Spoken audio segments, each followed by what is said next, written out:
আসসালামু আলাইকুম, আমি নুসরাত জাহান লিয়া। কেমন আছেন আপনারা? আলহামদুলিল্লাহ আমরা ভালো আছি। চলে এসেছি প্রতিদিনের ব্লগ নিয়ে। আজকে চলে এসেছি দুপুরবেলা গরম ভাতের সাথে পটল ভাজা, পটল ভর্তা নিয়ে, ভাজা পটলের ভর্তা নিয়ে। আসুন দেখাই, শেয়ার করি।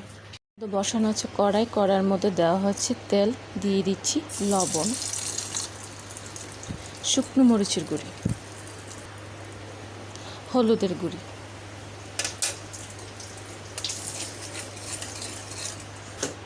দিয়ে দিচ্ছি পটল,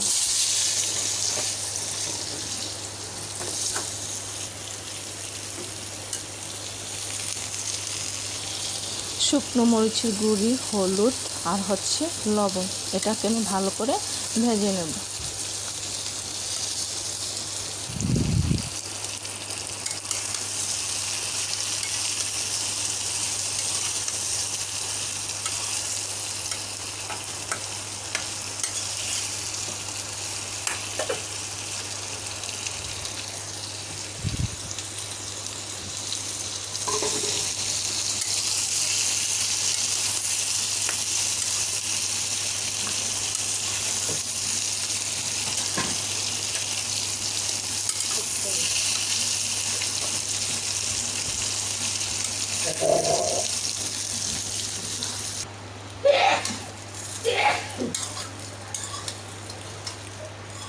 এগুলো কিন্তু এখনও ভাজা মানে সিদ্ধ হয় নাই। ভাজার মধ্যে এটা সিদ্ধ হবে, আরও কিছুটা সময় লাগবে।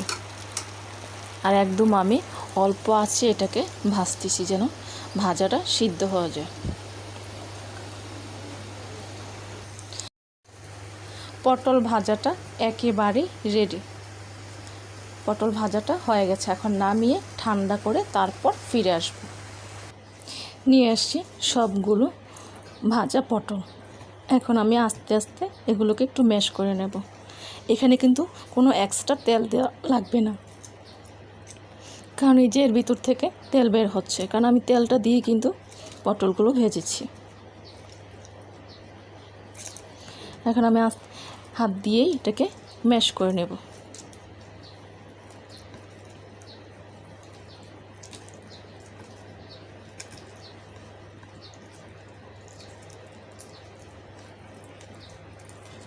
সম্পূর্ণ পটলটা হাত দিয়ে ম্যাশ করে নেওয়া হয়েছে। দেওয়া হচ্ছে পেঁয়াজ, শুকনো মরিচ, দিয়ে দিচ্ছি লবণ। যেহেতু বাজার মধ্যে আমি লবণ দিয়েছি, এখন আমি একটু কমই দিয়েছি।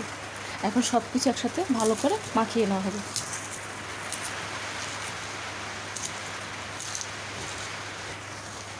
শুকনো মরিচ, পেঁয়াজ আর হচ্ছে লবণ। আমি আবার বলে দিচ্ছি, আমি এখানে কোনো এক্সট্রা তেল ব্যবহার করব না। আপনারা চাইলে এখানে সরিষার তেলটা দিতে পারেন। হাত দিয়ে ম্যাশ করা পটল সব কিছু একসাথে ভালো করে মেশানো হচ্ছে। ভর্তা হয়েছে মাখার কাছে, যত মাখবেন ভর্তা তত বেশি মজা হবে।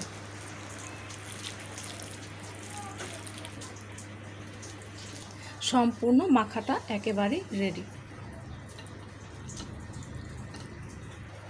তৈরি হয়ে গেছে পটলের ভর্তা। উপর থেকে দিয়ে দিচ্ছি একটা শুকনো মরিচ ভাজা। আশা করি এইরকম করে পটলের ভর্তা বানিয়ে বাসার সবাইকে নিয়ে খাবেন, আর সাথে নিয়ে নেবেন গরম গরম ভাত। ভালো লাগলে কমেন্টস করে জানাবেন, সাবস্ক্রাইব করে দেবেন, আমার পাশে থাকবেন আর আমাকে অনেক অনেক সাপোর্ট করবেন। আজ এই পর্যন্তই। সব ভালো থাকেন, সুস্থ থাকেন। আল্লাহ হাফেজ।